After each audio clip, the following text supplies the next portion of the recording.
Hello student, I am Manisha और मेरी channel मनसा chemistry में आपका स्वागत है। तो आज हम क्लास 7th का नेक्स्ट चैप्टर स्टार्ट करने लगे हैं, फिजिकल एंड केमिकल चेंजेस। तो स्टूडेंट, आज जो बच्चे पहली बार मेरे चैनल पे आए हैं, प्लीज़ वो मेरे चैनल को सब्सक्राइब करें और वीडियो को एंड तक देखें और अपना कीमती फीडबैक देकर ज़रूर जाएं, ताकि मुझे पता लगे कि आपको कौन सी लेक्चर की ज़रूरत है और मैं उसी टॉपिक्स पे वीडियो बना सकूं। तो चलिए आज का टॉपिक जो स्टार्ट करते हैं। सबसे पहले फिजिकल एंड केमिकल चेंजेस की हम बात करते हैं। तो सबसे पहले हम फिजिकल एंड केमिकल दो वर्ड्स हैं। फिजिकल में क्या होता है कि हमने किसी चीज़ की अपीयरेंस जो दिखता होता है उसको चेंज करना होता है, ठीक है। मतलब जैसे कोई बंदा फिजिकली दिखता होता है, उसके हमें अपीयरेंस को चेंज करते हैं। केमिकल में क्या होता है, हम उस चीज़ को ही क्या करते हैं, ट्रांसफ़र कर देते हैं किसी और चीज़ में।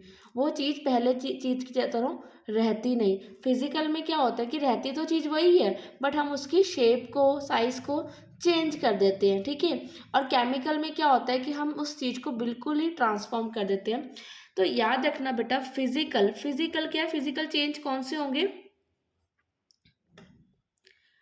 फिजिकल चेंज क्या होंगे, कोई भी नया सब्सटेंस नहीं बनेगा, no new substance formed, okay. और ये जनरली क्या होते हैं, रिवर्स्ड होते हैं। रिवर्स्ड व्हेन, एक कंडीशन भी है, reversed on reversing the conditions. जो आपने पहले कंडीशंस लगाई थी, जब हम उसको हम रिवर्स कर देते हैं तो वो फिर से क्या होता है, उसी प्रोडक्ट में और उसी रिएक्टेंट में चेंज हो जाता है। फॉर एग्जाम्पल, सबसे पहले एग्जाम्पल लेके चलते हैं हम, मेल्टिंग ऑफ आइस, ठीक है। बर्फ़ के टुकड़े थे, ठीक है, बर्फ़ के टुकड़े थे, हमने क्या करा, टेम्परेचर इंक्रीज कर दिया, या आप कह सकते हो फ्रिज में से हमने निकाल के बाहर रख दिया, टेम्परेचर इंक्रीज हो गया। टेम्परेचर इंक्रीज होने से क्या हुआ, जो आइस था वो किस में कन्वर्ट हो गया, लिक्विड में, वाटर में, ठीक है, वाटर में कन्वर्ट हो गया। और यहाँ पे जो वाटर की स्टेट थी वो कौन सी थी, सॉलिड, और यहाँ पे कौन सी स्टेट होगी उसकी, लिक्विड होगी है। तो यहाँ पे कंडीशंस क्या है, जो यहाँ पे कंडीशन लग रही है वो कौन सी है, टेम्परेचर इंक्रीज वाली। अगर मैं यही रिवर्स कर दूँ, टेम्परेचर को मैं क्या कर दूँ, डिक्रीज कर दूँ, टेम्परेचर डिक्रीज कर दूंगी, तो जो यहाँ पे वाटर था वो फिर से क्या बन जाएगा, आपका आइस बन जाएगा, ठीक है, फिर से क्या बन जाएगी, वो आइस बन जाएगी। तो फिजिकल चेंज इतना ही था कि अगर हम कोई भी नया सब्सटेंस नहीं बनता और ये रिएक्शंस रिवर्स्ड होती हैं, कब, जब हम उनकी कंडीशन को क्या करते हैं, रिवर्स कर देते होते हैं, उसको हम क्या कहते हैं, फिजिकल चेंज। और इसकी एग्जांपल आप ये भी लिख सकते हो, glowing of electric bulb, glowing of electric bulb, ठीक है। जैसे आप स्विच ऑन करते हो, बल्ब क्या करता है, ग्लो करता होता है। और फिर आप कंडीशन, अभी कंडीशन क्या है इसमें कि हमने स्विच को ऑन करना है, ठीक है। स्विच ऑन होगा तो सर्किट पूरा होगा और करंट क्या करेगा, पास करेगा। वही कंडीशन में अगर मैं क्या कर दूं, कंडीशन क्या लग जाएगी इसमें, स्विच ऑफ, तो वो सारा क्या हो जाएगा, करंट फिर से वापस चले जाएगा, ठीक है। तो नेक्स्ट जो हमारा चेंज है वो है केमिकल।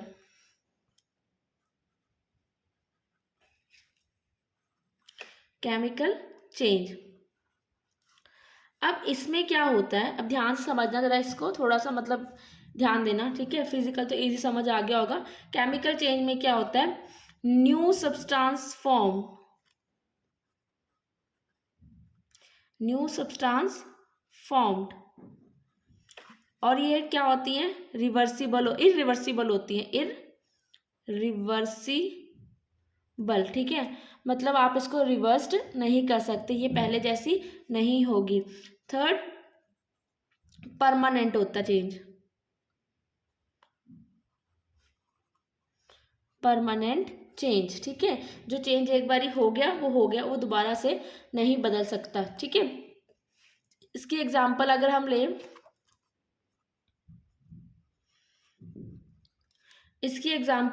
लें, सबसे पहले तो हम इसमें ले सकते हैं रस्टिंग ऑफ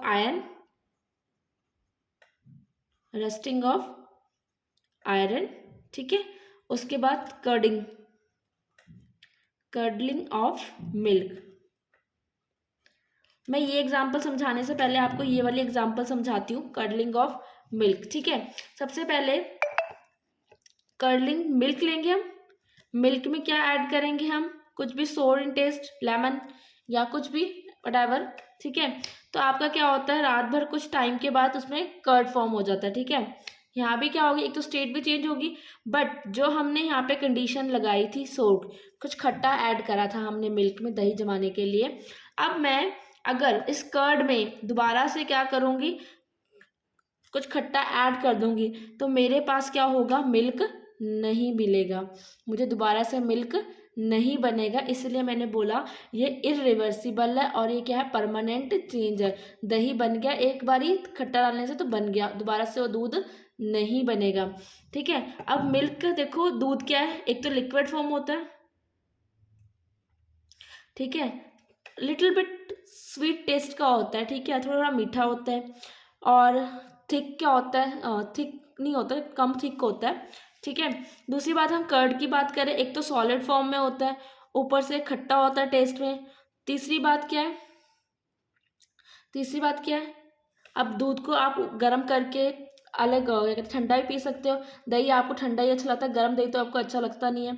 तो देखो ये क्या है, इनकी प्रॉपर्टीज में कितने चेंजेस आ गए हैं सिर्फ एक कंडीशंस लगाने से। ठीक है, तो बात याद रखना कि जो हमारे केमिकल चेंज है वो कंडीशंस रिवर्स करने पे भी सही नहीं होते, ये परमानेंट चेंज है। रस्टिंग ऑफ आयरन भी क्या है, सेम थिंग है।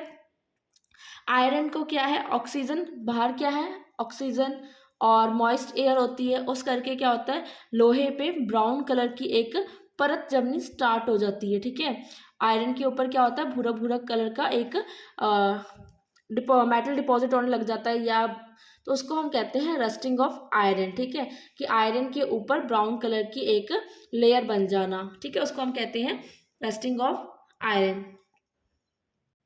एक एग्जांपल और ले लेते हैं इसकी, जब हम कोयले को जलाते हैं, कोल को, ठीक है, ऑक्सीजन की प्रेजेंट में, तो हमारा बनता है कार्बन डाइऑक्साइड।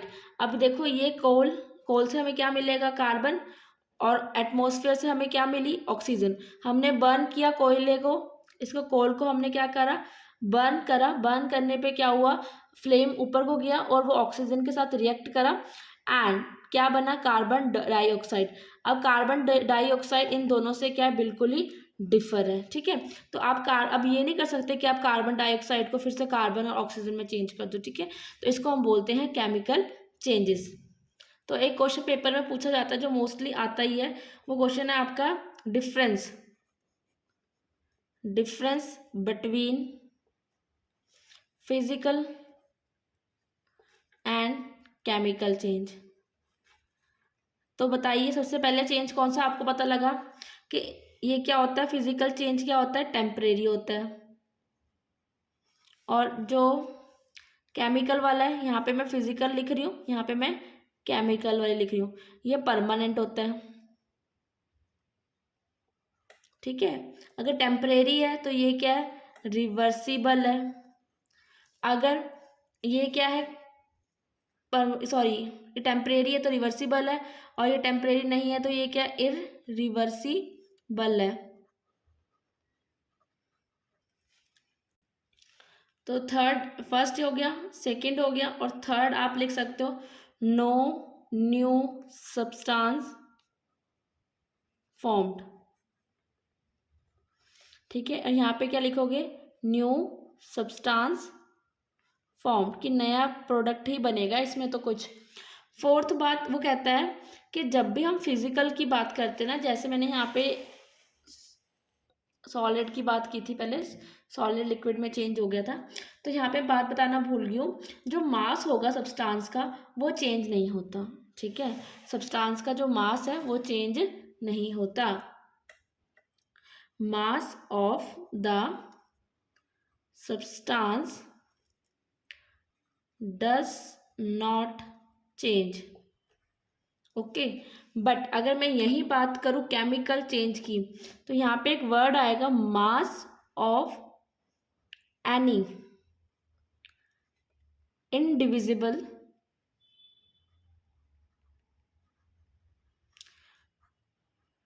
Substance change. इसमें क्या होगा, मास चेंज नहीं होगा, ठीक है, पर इसमें क्या होगा, अकेले अकेले का मास चेंज हो सकता है, पूरी रिएक्शन का तो सेम रहेगा, बट इनडिविजिबल मास, जैसे कार्बन और ऑक्सीजन इकट्ठे मिला के कार्बन डाइऑक्साइड बनाते हैं, तो वहाँ पे क्या होगा, थोड़ा सा कार्बन या ऑक्सीजन ऊपर नीचे हो सकते हैं बाय मास। तो अब ये क्वेश्चन अराइज होता है माइंड में कि ये केमिकल जो रिएक्शन, इसको हम परमानेंट रिएक्शन बोली जा रहे हैं, ये होती कैसी है। तो अब हम नेक्स्ट टॉपिक जो पढ़ने लगे हैं वो हम पढ़ने लगे हैं rearrangement of the atoms in the time of chemical reaction. Okay, तो अब देखिए मैंने आपको रिएक्शन लिखी थी पीछे, carbon plus oxygen you will get CO2, ठीक है। तो यहाँ पे मैंने क्या करा, 4 कार्बन के 5 मॉलिक्यूल्स ले लिए, ये बड़े बड़े कार्बन है, और छोटी छोटी मैं ऑक्सीजन ड्रॉ कर रही हूँ। ओके, ठीक है। अब यहाँ पे क्या हुआ, आपस में क्या होंगी, रीअरेंजमेंट होगी। जैसे ये 2 ऑक्सीजन इस कार्बन के साथ, ये 2 इसके साथ लग गई, ये इसके साथ अटैच हो गई, ये वाली इसके साथ, और ये वाली इसके साथ अटैच होगी। तो यहाँ पे मेरे पास क्या बन गया, CO2। Okay, CO2। तो ये इस तरह से क्या करते हैं, अपने आप को अरेंज करके परमानेंट एक परमानेंट अपनी वो बना लेते होते हैं, यहाँ पे आएगा सॉरी, ठीक है, परमानेंट न्यू सब्सटेंस बना लेते होते हैं, जिसको हमने नाम दिया कार्बन डाइऑक्साइड। वैसे ही आपके यहाँ पे एग्जांपल दी हुई है हाइड्रोजन एंड वाटर की, ठीक है। जब हाइड्रोजन और ऑक्सीजन मिलते हैं तो क्या बनता है आपका, वाटर, जैसे H2 plus O2 and you will get H2O। तो इसको आप कैसे लिखोगे बैलेंसिंग के लिए, यहाँ पे 2 लगा दोगे, यहाँ पे 2, तो ये 2 2 ज़ा 4 हो गया, और यहाँ पे ऑक्सीजन पूरे हो गए। ये बैलेंसिंग मैं आपको आगे सिखाऊंगी अगर आगे हुआ तो आपके चैप्टर में, ठीक है। हमारे पास नेक्स्ट टॉपिक आता है, वो है law of conservation of mass. तो अकॉर्डिंग टू दिस लॉ, वो कहते हैं मैटर, जो आपका मैटर है, मैटर आपको पता है ना, कोई भी चीज़ जो जगह ऑक्यूपाई करती है, स्पेस को ऑक्यूपाई करती है, और उसके पास का मास भी होता है और वॉल्यूम भी होता है। मैटर कैन नाइदर बी, ये तो लाइन को याद कर लो, बस अभी कर लो, ये पूरी 10th तक ऐसे जानी, क्रिएटेड नॉर बी डिस्ट्रॉयड, ठीक है। मास को हम बना भी नहीं सकते हैं और हम डिस्ट्रॉय भी नहीं कर सकते हैं, ठीक है। तो रिएक्शन के पहले भी और रिएक्शन के बाद भी जो आपका मास है वो क्या रहता है, सेम रहता होता है। ये बात आप अच्छे से बांध लो अपने माइंड में कि matter neither be created nor be destroy, ठीक है, they just transform from one state to another, ठीक है। वो एक जगह से मतलब दूसरे में कन्वर्ट होता है, बट वो कम नहीं होता, ज़्यादा नहीं होता। आप उसको डिस्ट्रॉय भी नहीं कर सकते और क्रिएट भी नहीं कर सकते, जितना आपने लिया है उतना ही आपके प्रोडक्ट में वो वापस आएगा, ठीक है। नेक्स्ट है chemical changes are represented by equation. तो अब हमने जब सारा कुछ ये लिख लिया, आपकी बुक में ये नहीं दिया होगा पहले, तो ये मैंने यहाँ पे लिखा है। तो सबसे पहले हमने क्या करना होता है, जैसे मैंने आपको एक बात लिखी कि मैंने आपको बोला कि कार्बन, ठीक है, carbon burn in the presence of oxygen and form carbon dioxide ठीक है। तो सबसे पहले हमें क्या करना है, अगर हमें इसकी केमिकली इक्वेशन लिखना है, ऐसे तो देखो आप इंग्लिश में भी लिखते हो सिंपल लैंग्वेज में, अगर आप अपनी इंग्लिश की कॉपी खोलोगे तो कहानी तो आप वहाँ पे भी, स्टोरी तो आप वहाँ पे भी ऐसे लिख देते हो ना क्वेश्चन बना के, कि कार्बन ऑक्सीजन के प्रेजेंट में बर्न हुआ तो उसे कार्बन डाइऑक्साइड बना दिया। बट अगर हमें इसे केमिकल इक्वेशन में लिखना है, सबसे पहले हमें क्या लिखने पड़ेंगे, सिम्बल्स। सबसे पहले क्या लिखने पड़ेंगे, आपको सिंबल्स लिखने पड़ेंगे। सिंबल्स किस किस के लिखने पड़ेंगे, कार्बन, कौन बर्न हो रहा है, कार्बन, किसकी प्रेजेंस से बर्न हो रहा है, ऑक्सीजन की। हमें क्या मिल रहा है, कार्बन डाइऑक्साइड मिल रहा है, कार्बन, ऑक्सीजन, और फिर हमें क्या चाहिए, कार्बन डाइऑक्साइड मिल रही है, CO2। ये फॉर्मूले आपको धीरे धीरे याद हो जाएंगे, याद करना सीख लो। सबसे पहले जो लेफ्ट साइड पे होते हैं उसको हम बोलते हैं रिएक्टेंट। ठीक है, क्या बोलते हैं, रिएक्टेंट। और जो राइट साइड पे होता है उसको हम प्रोडक्ट बोलते हैं। ठीक है, अभी लिखा तो मैंने कुछ भी नहीं और मैंने सीधा लेफ्ट राइट बता दिया आपको। तो यहाँ पे एक लगता है एरो, इस एरो के इस साइड पे क्या होता है, प्रोडक्ट, और इसके इस साइड क्या होता है, रिएक्टेंट। जहाँ पे इस तीर का सिर होता है उधर प्रोडक्ट होता है, और जिधर इसकी टेल होती है उधर क्या होते हैं, रिएक्टेंट होती है। हम जब भी दो दो या दो से ज़्यादा रिएक्टेंट लेते हैं तो बीच में प्लस का निशान आता है।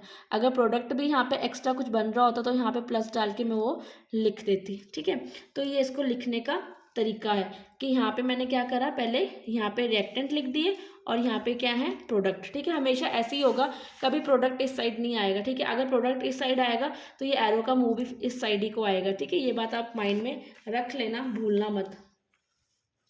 उसके बाद हमारे पास आती है बैलेंसिंग। बैलेंसिंग ज़्यादा नहीं है आपके टॉपिक पे, थोड़ी सी है, पर पेपर में इससे क्वेश्चन बनता है हमेशा, तो याद रखना। बैलेंसिंग, बैलेंसिंग में क्या होता है, हम केमिकल इक्वेशन को चेक करते हैं।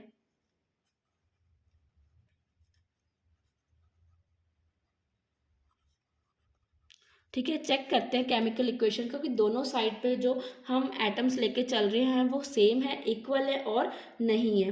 तो फॉर एग्जांपल मुझे यहाँ पे क्वेश्चन दिया गया, हाइड्रोजन कंबाइन विद क्लोरीन, ठीक है, to form hydrogen chloride, right chemical equation for the reaction. हमें इसकी बैलेंस केमिकल इक्वेशन लिखनी है। अगर केमिकल इक्वेशन बोलेंगे तो जस्ट आपने केमिकल लिखनी है, बैलेंस्ड बोला तो बैलेंस भी करके आना है, और अगर ना भी बोला हो तो फिर भी करके आना। ठीक है, उसके नंबर में हम काट लेंगे और आपको पता भी नहीं लगेगा उन्होंने कब आपके नंबर काट दिए। तो देखिए यहाँ पे उसने मुझे बोला hydrogen combined with chlorine, hydrogen H2, chlorine क्या होता है, C2, ठीक है, Cl2, to form hydrogen chloride, hydrogen chloride बना दिया। सबसे पहले मुझे क्या करना है, क्वेश्चन पढ़ के सबसे पहले हमें सिंबल्स लिखने हैं एलिमेंट्स के। ठीक है, सिंबल्स ऑफ एलिमेंट, जो भी एलिमेंट्स आपको पता लगे, कंपाउंड पता लगा, फॉर्मूले पता लगे, आप वो लिख दो। उसके बाद आपने क्या करना है, सबसे पहले जो भी रिएक्टेंट है इस साइड लिख लेने हैं। और यहाँ पे हाइड्रोजन कितने बेटा, यहाँ पे 2 हाइड्रोजन है, यहाँ पे क्लोरीन कितने हैं, 2 क्लोरीन है।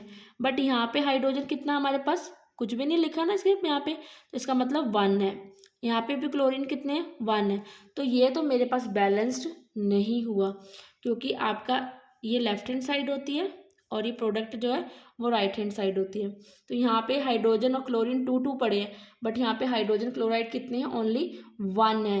तो हम इसमें क्या करेंगे, हमने इसके बराबर करना है। ठीक है, एडिशन नहीं करते, कर सकते पर ऐसे करते नहीं है, इसमें मल्टीप्लिकेशन और डिवाइड चलती है। ओके, सब्ट्रैक्ट भी नहीं चलती, just multiplication and divide. Okay, तो यहाँ पे अगर मैं 2 से मल्टीप्लाई कर दूँ तो ये बन गया 2 1 2। ठीक है, तो मैंने यहाँ पे क्या करा, हाइड्रोजन के आगे क्या लगा दिया, एक 2 लगा दिया। और जब भी आप कोई नंबर लगाओगे वो इधर नीचे नहीं लगेगा, वो इसके आगे लगेगा। ये रूल है बैलेंसिंग का। ठीक है, आप यहाँ नहीं लगा सकते, आप यहाँ पे लगाओगे। सिमिलरली अगर मैं भी इसको 2 से मल्टीप्लाई कर दूंगी, अभी जब ये 2 हाइड्रोजन से मल्टीप्लाई हो रहा है तो ये क्लोरीन के आगे भी तो लगा है ना, तो ये क्लोरीन से भी मल्टीप्लाई हो रहा है।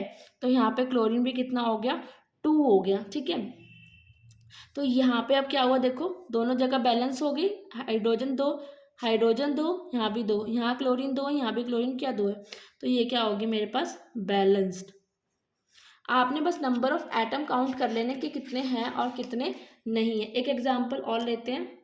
तो यहाँ पे जो नेक्स्ट एग्जांपल है वो कहता है हाइड्रोजन कंबाइन। जो हमारा हाइड्रोजन है, hydrogen combine with oxygen to get to form water, water बनता है। अब बताओ हाइड्रोजन क्या होता है H2, ऑक्सीजन क्या होता है O2 और वाटर क्या होता है H2O। अब देखो सबसे पहले हमें पेपर में क्वेश्चन ये भी आता है कि चेक करो बैलेंस्ड इक्वेशन है या नहीं है। सबसे पहले क्या करना है जल्दी से बताइए। दोनों जो भी यहाँ पे लिखा होगा और भी कोई होंगे तो उनको भी लाइन में लगाते जाना सबको। अब काउंट करो फटाफट। ये रिएक्टेंट की साइड है, ये प्रोडक्ट की। हाइड्रोजन कितने हैं यहाँ पे 2, ऑक्सीजन कितने हैं रिएक्टेंट में 2। यहाँ पे कितने हाइड्रोजन है, यहाँ पे सिर्फ 2 है। ऑक्सीजन कितना है 1 है। अब यहाँ पे ऑक्सीजन 1 है, ठीक है। तो मैंने क्या करा, ये तो इक्वल है, बराबर है। अब मैंने इसको 2 को, इसको भी यहाँ पे 2 बनाना है तो मल्टीप्लाई कर दिया। तो मैंने आपको बताया था कि जब भी हम मल्टीप्लाई करते हैं वो कहाँ लिखा जाता है 2। तो ये ऑक्सीजन का 2 तो आ गया, पर देखो ये जो 2 है ये हाइड्रोजन के साथ भी तो लगा हुआ है ना, तो ये कितना हो जाएगा। अब ये 2 और ये 2 क्या होंगे आपस में मल्टीप्लाई होंगे। ध्यान रखना, जिसको नहीं समझ में आती वो ध्यान से देख ले। 2 इससे मल्टीप्लाई हो रहा है, ठीक है, और 2 इससे भी होगा। तो यहाँ पे क्या होगा 2 × 2 = 4 हो गया। अब यहाँ पे ऑक्सीजन तो बैलेंस्ड हो गई बट ये अनबैलेंस्ड हो गया। तो यहाँ पे मैं क्या करूँ 2 लगा दूँ एक, तो यहाँ पे क्या बन गया 2 × 2 = 4। तो यहाँ पे मैंने 2 ऐड कर दिया, 2 × 2 = 4। तो यहाँ पे भी 4 हो गया। अब यहाँ भी 4, यहाँ भी 4, यहाँ 2 और यहाँ पे 2। तो ये आपकी होगी बैलेंस्ड केमिकल इक्वेशन, ठीक है। तो नेक्स्ट जो टॉपिक है वो आपके पास है type of chemical reaction. Type of chemical reaction. ये चैप्टर ज़्यादा बड़ा नहीं है, ज़्यादा डिटेल में करने की ज़रूरत भी नहीं है।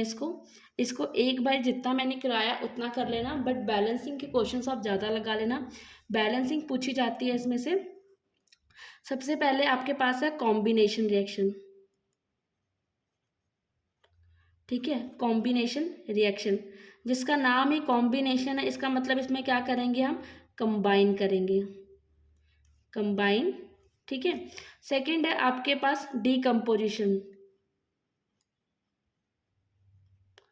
अब डीकम्पोजिशन में क्या करेंगे, कंबाइन में क्या करा जोड़ दिया, डीकम्पोजिशन में हम क्या कर देंगे ब्रेक कर देंगे। उसके बाद हमारे पास आती है डिस्प्लेसमेंट।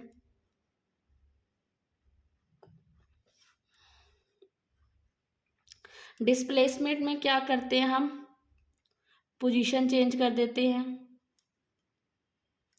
एक एलिमेंट की, ठीक है। फिर आती है नेक्स्ट आती है आपकी डबल डिस्प्लेसमेंट। उसमें क्या करते हैं दोनों जो रिएक्टेंट होते हैं वो अपने अपने जो मेन एक्टिव मेटल होता है उसकी पोजीशन को क्या करते हैं चेंज कर देते हैं। डिस्प्लेस 2 मेटल्स, ठीक है, ओके, डिस्प्लेस 2 मेटल, ओके। यहाँ पे याद रखना, अब आपको मैं समझाने लगी हूँ। सबसे पहले हम बात करते हैं कॉम्बिनेशन रिएक्शन की।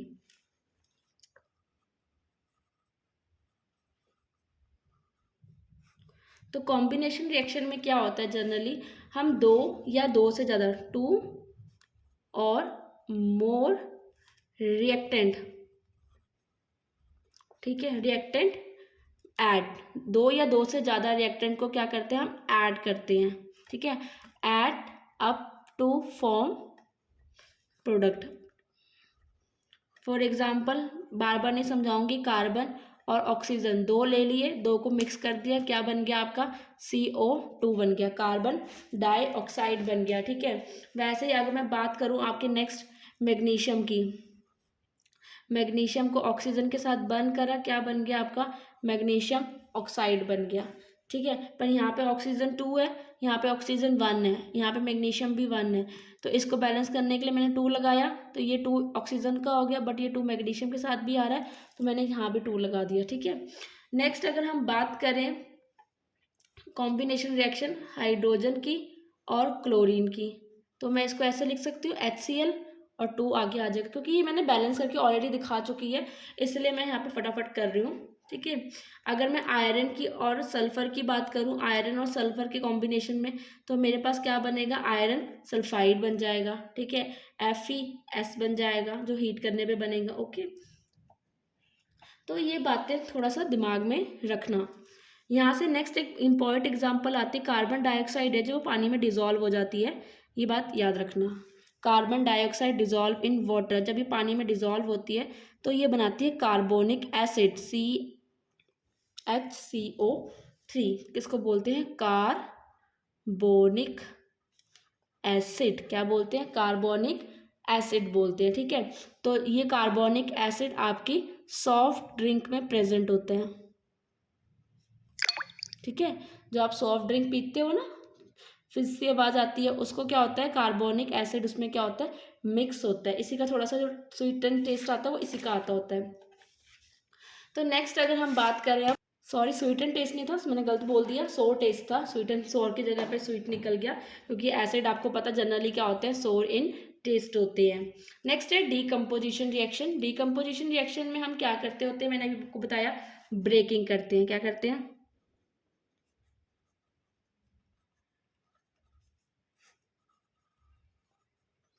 ठीक है, डीकम्पोजिशन रिएक्शन में हम क्या करते हैं, ब्रेक करते होते हैं किसी भी सब्सटेंस को। जनरली हम इसमें क्या करते हैं, हमने वाटर लिया, वाटर में से हमने क्या पास करी, इलेक्ट्रिसिटी, इलेक्ट्रिक करंट को पास किया, तो मेरे पास क्या बन गया, हाइड्रोजन अलग हो गया, ऑक्सीजन क्या हो गया, अलग हो गया। ये इलेक्ट्रिक करंट के पास होने पे हुआ, ये बात को याद रखना। अब दोनों क्या है, गैसेज हैं, तो हम एरो से शो करेंगे, अपवर्ड डायरेक्शन के एरोज जो हैं वो शो करवाते हैं कि ये गैसियस फॉर्म में है। ठीक है, याद रखना इस बात को भी। नेक्स्ट है डीकम्पोजिशन, हमारे पास सोडियम हाइड्रोजन कार्बोनेट की जो है NaHCO3।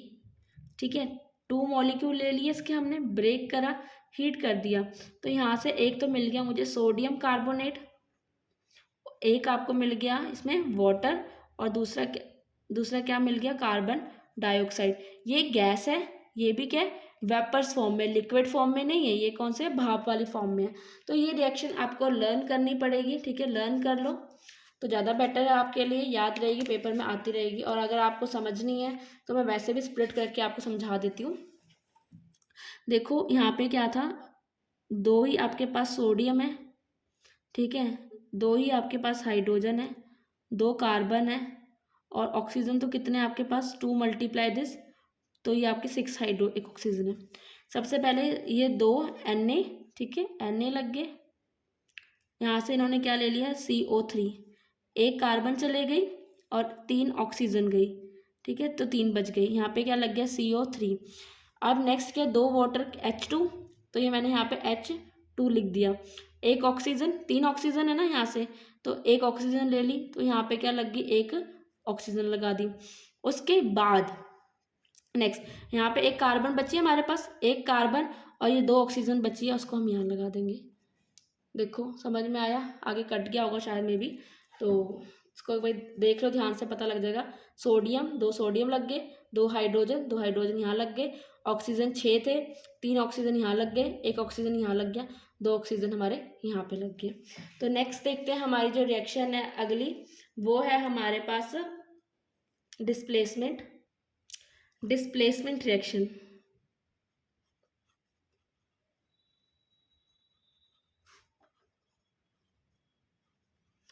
डिस्प्लेसमेंट रिएक्शन में क्या होता है, जैसे हमने आयरन ले लिया, यहाँ पे हमने कॉपर सल्फेट ले लिया, ठीक है, तो यहाँ पे जनरली क्या हुआ, जो आयरन है, ठीक है, जो आयरन है और कॉपर है, ठीक है, आयरन ने क्या करा, कॉपर की जगह ले ली, कॉपर को हटा दिया। ठीक है, तो यहाँ पे मेरा बन गया आयरन सल्फेट, और कॉपर क्या हो गया बेचारा, खुद बाहर हो गया। ठीक है, किस फॉर्म में हुआ वो, प्रेसिपिटेट फॉर्म में हुआ। तो ये जो एरो होता है वो प्रेसिपिटेट फॉर्म के होता है। प्रेसिपिटेट क्या होते हैं, किसी चीज़ का पाउडर, जैसे अब भाई आप सोल्यूशन लेते हैं, ठीक है, सोल्यूशन तो वाटर में मिला होता है, पर जब वो जम के, ठीक है, सॉलिड फॉर्म में वो नीचे डिपॉजिट हो जाता है टेस्ट ट्यूब में, तब उसको हम क्या बोलते हैं, प्रेसिपिटेशन टेट बोलते हैं। ओके, यहीं पे मैं डबल भी समझा देती हूँ। डबल में कुछ नहीं है ज़्यादा, ठीक है। यहाँ पे हमने सिल्वर नाइट्रेट ले लिया, उसके बाद हमने यहाँ पे NaCl ले लिया। यहाँ पे देखो सिर्फ क्या हुआ था, एक ऐड हुआ था और ये बाहर निकला था, बट यहाँ पे क्या होगा, Ag इधर आ जाएगा, Na इधर चले जाएगा, आपस में पोजीशन चेंज कर ली। AgCl ये प्रेसिपिटेट फॉर्म में है तो एरो नीचे, और यहाँ पे सोडियम नाइट्रेट